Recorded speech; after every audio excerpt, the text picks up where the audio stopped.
Prai Ijing itu Ijing Manyilu, Prai Kadekadeta. Manyilu itu asam. Prai Kadekadeta, kampung yang melekat di atas batu. Kadangkala kita hanya mengejar materi dari wisata itu. Dan akhirnya itu menjadi salah satu cikal bakal keruntuhan kita. Kan dunia ini udah bergerak secara dinamis banget ya Pak. Ada nggak ya Pak cara spesifik nih dari teman-teman di Prai Ijing, cara untuk mempertahankan adat tersebut walaupun udah terekspos ke dunia luar begitu Bapak?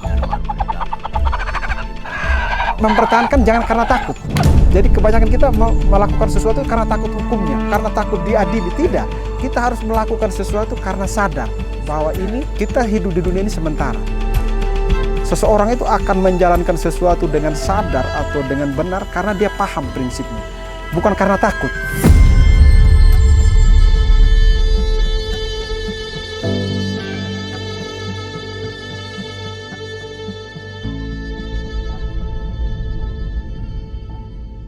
Oke Pak, kan di Indonesia ini seperti yang kita tahu sangat beragam suku dan adatnya. Seperti di Prai Ijing pun, dan kita tahu di setiap daerah itu punya identitasnya masing-masing ya dia.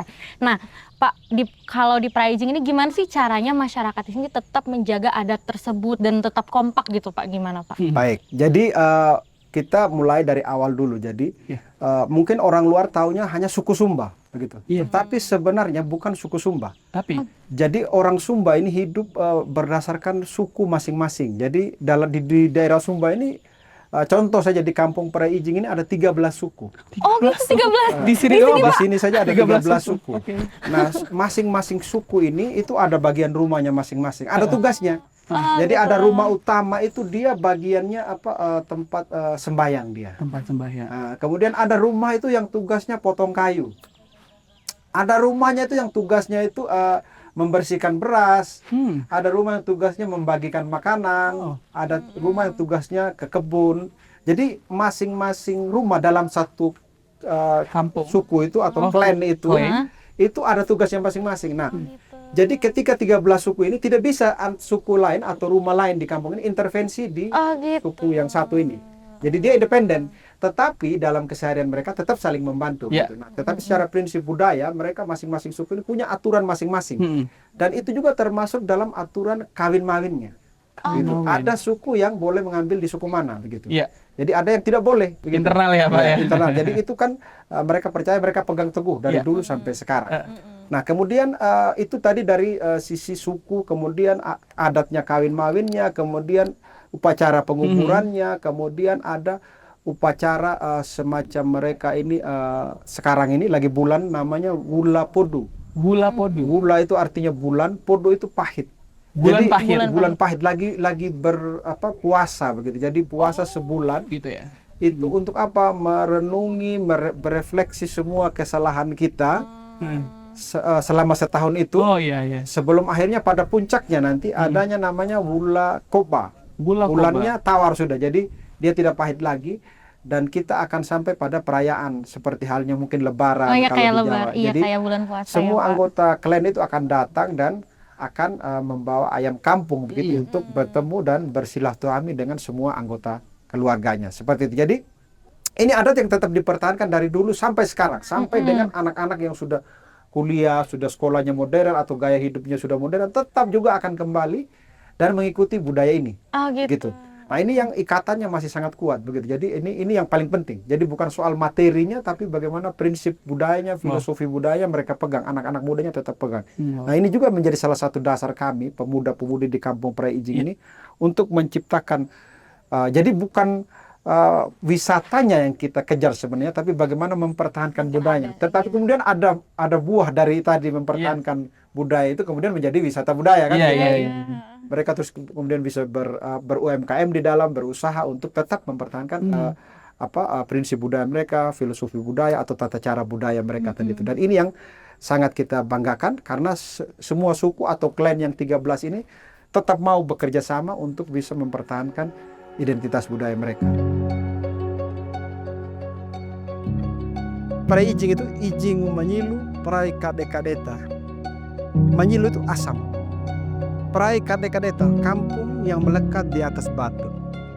Dan sekarang kita bisa lihat kalau banyak sekali kampung atau desa adat yang mulai tertarik nih Iya. untuk menuju ke arah pariwisata Iya. atau tradisinya menjadi ya di apa ya dikomersilkan gitu Iya. untuk orang-orang yang ingin belajar gitu. Iya. Lalu apa Pak pelajaran utama yang bisa diambil dari kehidupan di Praijing untuk desa-desa wisata lainnya atau yang akan menjadi desa wisata yang basisnya adat? Baik, Ya. jadi ini penting memang. Bagus pertanyaannya. Artinya begini, kadangkala kita hanya mengejar materi dari wisata itu, Iya. dan akhirnya itu menjadi salah satu cikal bakal keruntuhan kita. Gitu. Business as usual. Jadi Oh, kita iya. pikir bisnisnya, begitu. Iya. Iya. Nah, seperti saya bilang tadi, ini bagaimana kita mempertahankan dulu identitas budaya kita. Iya. Kita jalani as usual, begitu, sebagaimana mungkin adanya dia. Mhm. Jadi jangan kita campuri dulu dengan materi bisnis dan segala macam, sehingga kita pure melakukan itu, murni melakukan budayanya. Kita melakukannya dengan rasa cinta, dengan kesadaran, dengan memegang teguh karena ini adalah warisan nenek moyang. Iya. Nah, itu juga yang akan berbuah manis nanti. Kenapa? Karena kita mempertahankan identitas Iya. kita tanpa harus memikirkan dulu bisnisnya, begitu. Iya. Nah, setelah itu ketika mempertahankan dan kemudian kita punya buah dari itu, ada bisnis yang berkembang, ada pariwisata di situ, itu kan terima kasih banyak kan begitu. Tapi bagaimana kita itu mempertahankan itu, memang saya percaya bahwa kalau kita mempertahankan sesuatu itu dari rasa cinta, dari memang kita karena suka, Iya. bukan karena ada embel-embel yang lain-lain, pasti itu dia akan berkelanjutan nanti. Sustain. Dia akan sustainable nanti. Jadi akan berlanjut terus nanti dan akan bertahan. Iya. menurut saya. Dan ini yang harus dipegang oleh kampung-kampung lain yang berencana untuk mempertahankan budaya dan mengembangkan pariwisata. Jadi jangan kejar pariwisatanya dulu. Iya. Tapi bagaimana dia mempertahankan. Sehingga ketika wisatawan datang, jadi dia tidak melihat sesuatu yang dibuat-buat. Iya. Tapi bagaimana Natural. dia bertanya, ini budaya bagaimana sebenarnya? Iya. Jadi Iya. kita bisa bercerita juga, karena apa? Karena kita melakukannya betul gitu. Iya. Kita mempertahankan budaya itu yang seperti kita tahu begitu. Jadi jangan karena pariwisatanya gitu, tapi karena kita suka dan cinta dengan budaya. Iya. Ya, bahkan dari cerita Bapak tuh aku sadar ya kalau misalnya adat itu bukan cuma peraturan tapi Iya. cara hidupnya juga, Cara dan itu hidup, tuh yang iya. mempertahankan itu. Iya. Nah, selain itu Pak, kan dunia ini udah bergerak secara dinamis Iya. banget ya Pak. Apalagi karena Praijing ini udah menjadi desa wisata, jadi banyak dong masyarakat lain yang masuk ke dalam sini. Iya. Nah Pak, ada nggak ya Pak cara spesifik nih dari teman-teman tim di Praijing, cara untuk mempertahankan adat tersebut walaupun udah terekspos ke dunia luar begitu Bapak? Iya. Jadi ini betul sekali. Artinya kita rentan dengan bagaimana kemudian kehilangan identitas tadi itu. Iya. Karena mungkin pengaruh, kita tidak menyalahkan teknologinya kan, Iya. gitu. Tapi Iya, betul. tergantung bagaimana kita memanfaatkannya. Iya. Iya.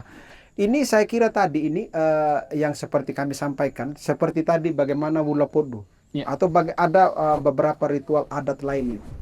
Itu kita selalu ikuti itu, anak-anak muda itu ikuti itu bukan hanya karena bukan karena rasa ingin menikmati materinya begitu, ingin makan-makannya begitu mungkin contohnya, tapi lebih kepada bagaimana mereka mendengarkan tuturnya, ceritanya.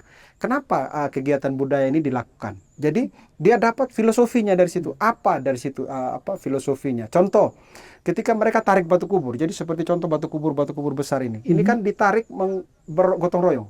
Jadi dibuatnya di tempat yang jauh terus ditarik rame-rame. Iya. Itu. Nah, sebenarnya di situ ada pelajaran tentang bagaimana bahwa segala sesuatu tidak bisa dicapai tanpa usaha atau kerja keras. Di situ ada pelajarannya. Itu sudah ada di situ bagi anak muda. Berikutnya, secara filosofi, batu kubur ini berarti perahu.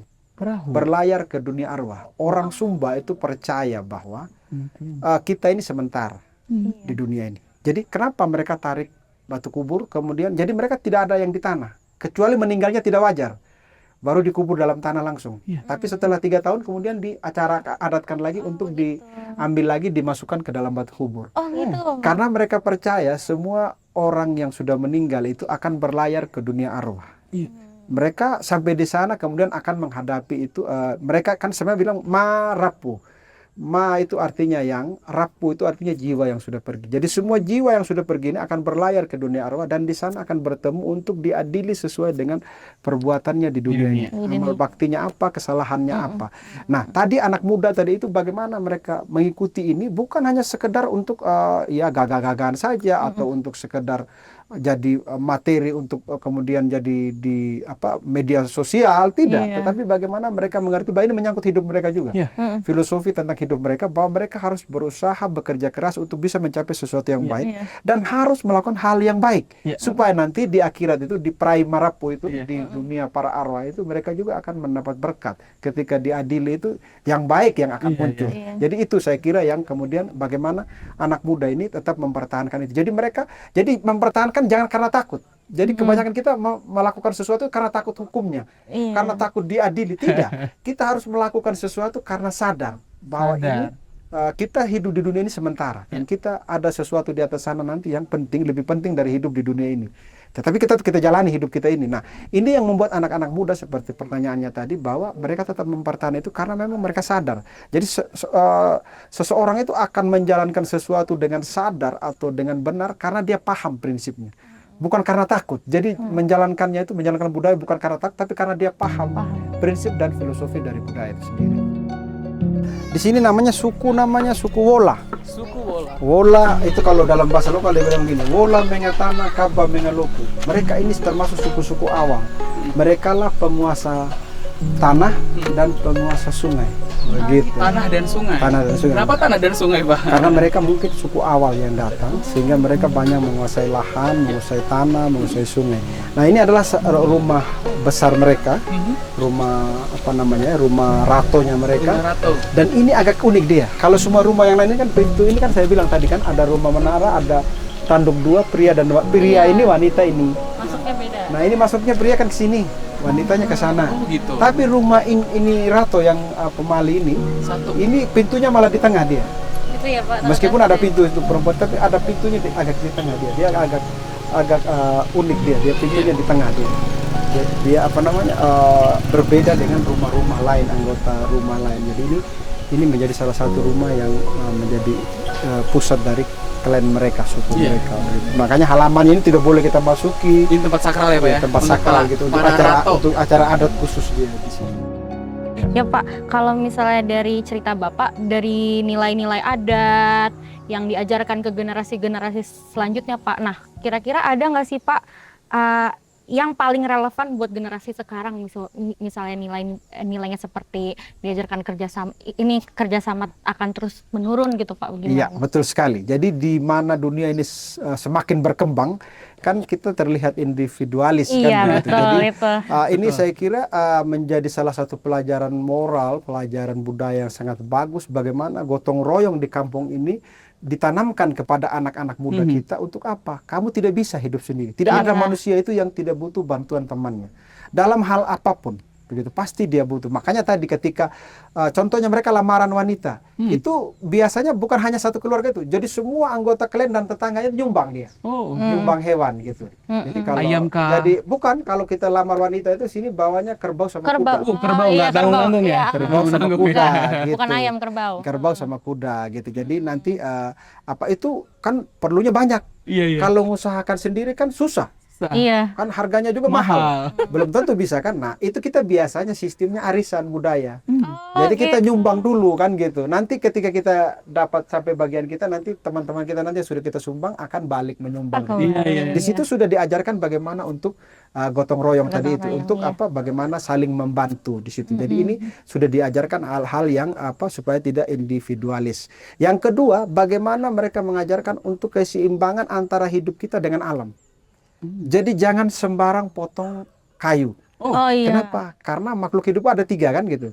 Manusia, hewan, dan tumbuhan. Iya, penting itu. Nah, kita ini jangan sembarang. Kalau tidak ada alasan itu bunuh-bunuh hewan, sekalipun dia hewan kecil, atau potong kayu, sekalipun kita anggap kayu ini tidak berguna. Jadi karena bukan kita yang cipta dia. Begitu. Jadi mereka percaya bahwa ini ciptaan Tuhan. Nah, seperti halnya kita juga manusia, supaya jangan kita diperlakukan semena-mena, kita juga jangan berlaku semena-mena terhadap ciptaan Tuhan yang lainnya, hewan dan tumbuhan tadi itu. Begitu. Kalau kita jaga alam, alam jaga kita. Iya, betul. Akan berbalik ya, begitu. Bapak. Jadi menarik banget. Tentu dari cerita-cerita dari Pak Marten itu menunjukkan bahwa banyak banget dinamika yang udah dilewatin sama masyarakat di sini gitu. Dan pasti itu sudah melewati berbagai proses pemberdayaan masyarakat, karena saya yakin nggak semua Pak punya kapasitas dan kompetensi yang sama, betul kan? Iya. Nah, dan gimana Pak cara dari komunitas adat di sini untuk bisa nunjukin kalau pemberdayaan itu udah berhasil, ketika kapan saatnya mereka merasa oh ini nih mereka udah percaya diri dan bisa mandiri untuk ke depannya. Baik. Jadi memang ini yang perlu sekali. Iya. Artinya ketika kita memulai sesuatu tidak ada yang gampang. Setuju? Jadi bagaimana menyatukan persepsi, bagaimana menunjukkan kepada orang bahwa kita harus bekerja keras untuk mencapai sesuatu, itu kan tidak gampang. Iya. Kerja Iya, keras ini betul. kan tidak enak. Iya. Tantangan itu kan tidak enak. Tidak Iya. selamanya dia manis kan begitu. Iya. Atau Iya. mungkin ada yang sudah berjuangnya sekali, keras sekali, tetapi kemudian masih gagal. Iya. Nah, disinilah bagaimana kita tanamkan kepada mereka itu bahwa memang harus banyak rasa tidak enaknya. Ya. Jadi kita harus banyak, mungkin seperti minum obat, pahit memang. Tetapi ketika selesai, kita akan sembuh dan sehat. Ya. Iya. Seperti itu juga perjuangan hidup kita, bagaimana membangun ekonomi hidup kita, mempertahankan budaya kita. Mungkin banyak tantangan, banyak masalah, banyak tidak enaknya, tetapi nanti pasti akan berbuah manis dengan Berbuah satu manis. syarat: jangan menyerah. Jangan Iya, menyerah. jangan menyerah. Jangan menyerah. Never Kalau give up. never give Itu up. pelajaran Jadi, terpenting. kalau menyerah pasti akan gagal siapapun. Iya, iya, Jadi iya. ketika kita tidak menyerah, setiap orang punya cerita hidup sendiri-sendiri. Iya. Tidak sama. Berhasil dan suksesnya setiap orang itu beda-beda. Setiap pribadi itu beda-beda.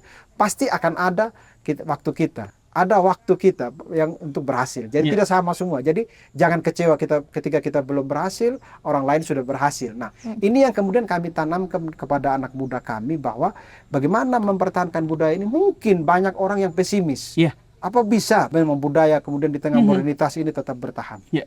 Dan ternyata bisa. Dan bisa. Jadi biasanya orang akan mengakui setelah kita berhasil. Iya. Ya, jadi saya bilang supaya orang mau mengakui kita dan mengambil pelajaran atau bahkan meniru hal baik dari kita harus bertahan sampai akhir. Betul. Dan mungkin juga bagi saya kata sukses itu bukan akhir.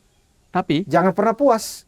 Jadi ketika sudah bilang tadi percaya diri, mandiri, jangan puas juga. Tetap menjaga itu. konsisten ya. Mempertahankan justru lebih berat daripada berjuang tadi itu Berjuang malah. tadi. Untuk mencapai sukses itu ya. Setelah mencapai sukses kan harus tetap dipertahankan. Iya. Supaya akan tetap berkembang dan mungkin lebih baik lagi. Iya. Nah, ini saya kira kata puas itu jangan selalu menjadi akhir. Iya. Begitu. Harus itu menjadi cambuk, penyemangat bagi kita untuk kita tetap berbuat yang baik. Mungkin masih ada yang belum kita lakukan, mungkin masih ada inovasi yang belum kita lakukan, masih ada hal-hal baik lain yang belum kita lakukan. Gitu. Iya. Iya benar, seperti kata orang kan proses itu lebih penting sebenarnya daripada Hasil, hasil. ya, setuju, aku setuju. Makanya itu jangan pernah menyerah gitu. Jangan pernah menyerah, Bapak. never give up. Ya. Kalau dari cerita Bapak, kami berdua sebagai orang yang tinggal di luar Praijing nih sangat tertarik ya dengan Amazed cara ya. hidup, Iya. budaya di sini sangat-sangat berbeda lah dari tempat yang kami tinggal gitu Pak.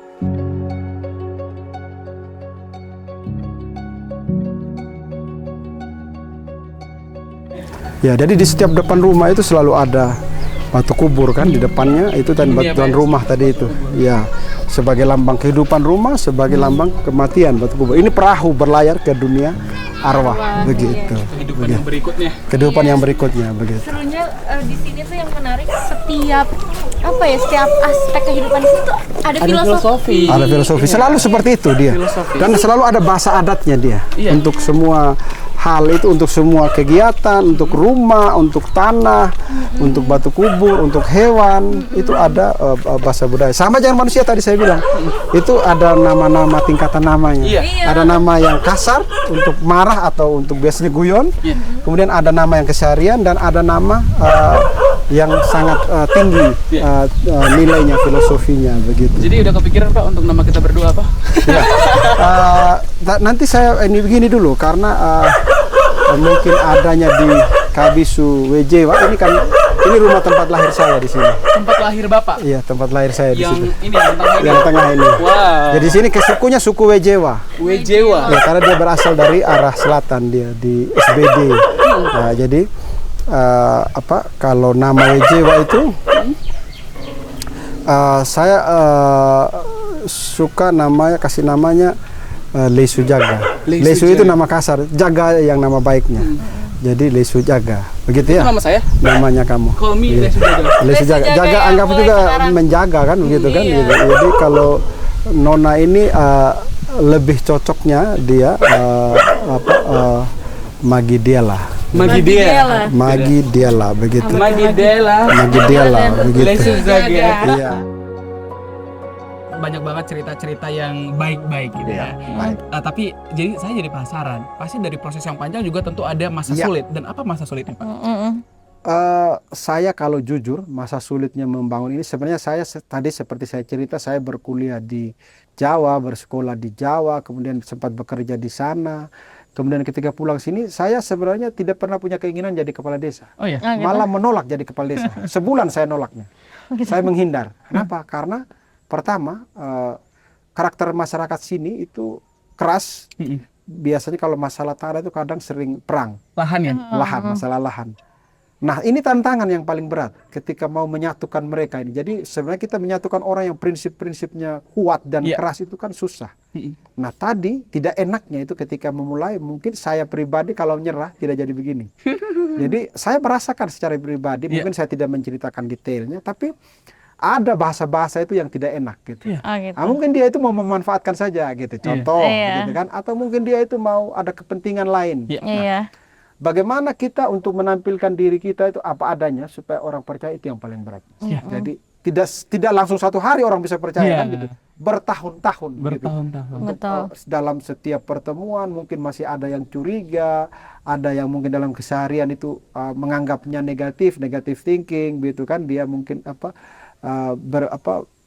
ini Asumsi. ada maksud berasumsi negatif, ada maksud lain nih gitu. Nah, ini juga secara batin bagaimana saya untuk bertahan ini sebuah tantangan yang berat. Kan sekarang banyak banget nih kawasan transmigrasi dan desa-desa yang mencoba untuk tumbuh dari bawah. Ya. Nah, dari Bapak sendiri sebagai kepala desa gitu Pak, yang membantu berkembangnya desa Praijing ini, apa sih Pak pesan buat mereka, apa yang harus mereka lakukan untuk tumbuh dari bawah? Iya, baik. Jadi setelah Praijing ini bisa kita katakan berhasil, saya tidak melupakan teman-teman saya dari desa lain, termasuk dari kawasan transmigrasi tadi. Saya menyambangi mereka, sekalipun bukan mereka yang undang. Saya menyambangi mereka untuk apa? Berbagi dengan mereka. Saya temui mereka, saya bertanya, berdiskusi dengan mereka. Apa sih hal-hal yang menjadi tantangan mereka? Kemudian saya berbagi apa yang saya lakukan di sini. Masa-masa pahit saya itu tadi itu bagaimana itu saya bagikan ke mereka. Supaya jangan hanya enaknya saja yang dia mau. Karena kebanyakan orang hanya mau enaknya. Jadi saya berbagi dengan mereka. Kemudian saya tanya yang sesuai konteks masyarakat dia di situ. Karena mungkin ciri khas budayanya agak beda sedikit. Karakter masyarakatnya mungkin agak beda. Masalahnya agak beda.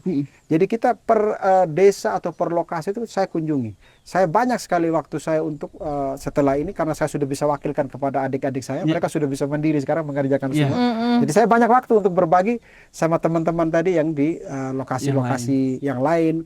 Supaya apa? Jadi saya percaya ketika kita banyak berbagi hal baik dan banyak juga orang yang berubah dari situ, pasti hasilnya akan baik. Turning back-nya ke kita itu pasti akan baik. Kita pasti akan dapat berkat. Saya percaya itu. Dan saya yakin mereka juga pasti mau maju.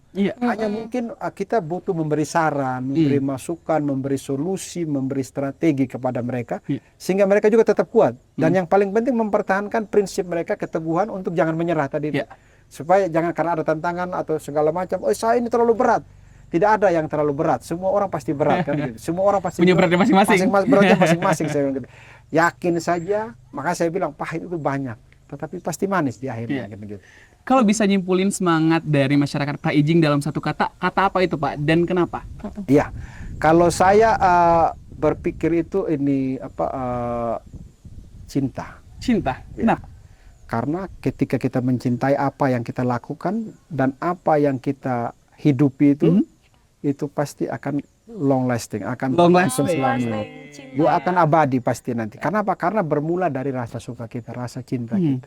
Ketika kita melakukan sesuatu itu pure, tulus, ikhlas, pasti akan bertahan lama. Dan itu menjadi dasar dari semua keberhasilan apa yang akan kita raih nanti. Begitu. Wah. Iya. Cinta. Saya nggak expect Pak Bapak memilih cinta. Tapi bener sih. Iya.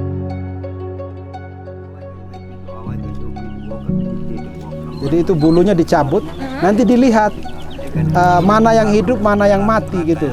Jadi kalau yang mati itu berarti bahasanya diterima begitu, bahasa permintaan doanya diterima. Lebih banyak yang mati. Ini mati ini nggak ada isinya gitu, nggak ada darahnya. Hidup itu ada darahnya. Oh ya kelihatan ya. Lalu dari semua proses tadi Pak, kira-kira apa yang paling berharga? Gotong royong kah? Kerjasama kah? Atau justru rasa saling cinta itu tadi? Ya, saya kira dari rasa cinta itu yang paling penting sehingga mereka bisa bergotong royong, bisa bekerja sama. Kalau tidak ada rasa cinta, orang tidak akan mau bersama-sama. Wah, Pasti dia akan terpisah kan? itu fondasi ya Pak, cinta ya? Fondasi. Nggak bisa tawar. Nggak bisa tahu. Itu yang akan membuat kita, karena cinta kampung kita, cinta budaya kita, cinta adat kita, cinta alam kita akan bertahan. Bagaimana sih sebenarnya kehidupan sehari-hari dari masyarakatnya di sini? Bisa nggak Pak cerita gimana sih sebenarnya keseharian dari masyarakat di sini dari mulai bangun pagi sampai malam hari atau bangun lagi? Nah, tadi pertanyaannya bagaimana keseharian mereka dari bangun pagi. Jadi memang seperti kita lihat konsep rumahnya ini kan ada 3 tingkat ini. Jadi tingkat bawahnya sebenarnya zaman dulu ketika masih banyak hewan itu tempat hewan dia.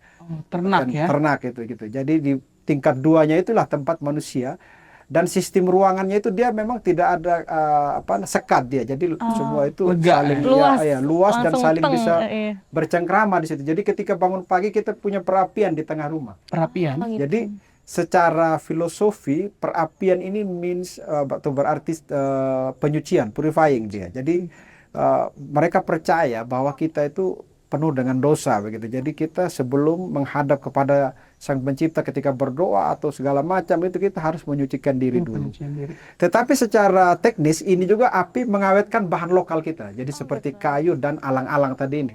Begitu. Dan ini yang menjadi simbol persatuan. Jadi orang bangun pagi di Sumba itu biasanya ngumpul dekat perapian itu sambil minum kopi gitu kan. Jadi sambil minum kopi, makan singkong itu, duduknya dekat perapian sambil ngobrol apa yang akan mereka dilakukan hari ini. Ya.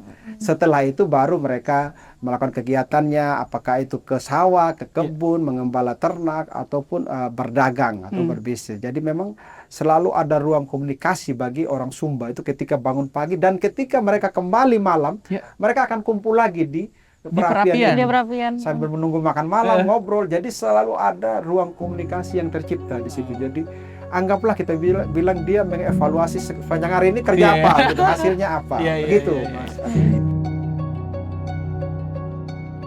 Bagaimana Pak kaitannya dengan anjing dan kuda? Iya, jadi kalau anjing itu dia bilang bahasa lokalnya poga oleh ura, dara oleh dewa. Jadi anjing dan kuda itu adalah temannya jiwa. Temannya jiwa. Ya, jadi kita biasanya numpang atau tunggang kuda, anjing itu jalan menjaga kita. Gitu. Jadi dia anjing ini kan kalau selalu di rumah kan selalu ada untuk jaga kan, dia gonggong kan kalau ada tamu. Dia menjaga tuh. Kalau tuan rumahnya dia tidak gonggong. Kenapa? Karena dia menjaga tuan rumahnya. Jadi mereka adalah temannya jiwa, teman hidupnya kita begitu ya. Hewan yang menjadi teman hidup kita. Dia jadi temannya jiwa. Teman jiwa ya. Banyak cerita-cerita tentang rasa dan saling menghargai, gotong royong, kerjasama, bahkan perubahan besar dari masyarakat di sini. Iya, dan dari Praijing juga kita belajar bahwa ekonomi pariwisata yang terjadi di sini bukan datang karena soal bisnis atau uang doang, tapi karena dari rasa kebersamaan, gotong royong itu makanya bisa terbangun lah pariwisata di sini, begitu ya Di? Aku setuju banget. Karena yang bikin kagum semua itu lahir dari hal-hal sederhana seperti budaya, identitas, nilai, bahkan hal-hal tradisi yang mungkin orang kira itu biasa aja, Ci. Betul, dan Sobat Trans Podcast yang aku paling pelajarin dari sini, dari Praijing ini adalah kalau misalnya kita cinta terhadap sesuatu, kita akan ikhlas. Begitu kan, jadi kita ngerjain sesuatu itu tanpa pamrih, dan pasti akan berbalik kepada kita. Gitu. Dan jangan lupa filosofi dan hidup kamu tetap teguh dan pegang prinsip. Dan terima kasih telah menyaksikan dan mendengarkan edisi spesial podcast kali ini. Sampai jumpa di edisi spesial Trans Podcast berikutnya. Transnya pakai Z, because we are Gen Z. Bye-bye, kapan-kapan lagi. Terima kasih Bapak. Terima kasih Pak.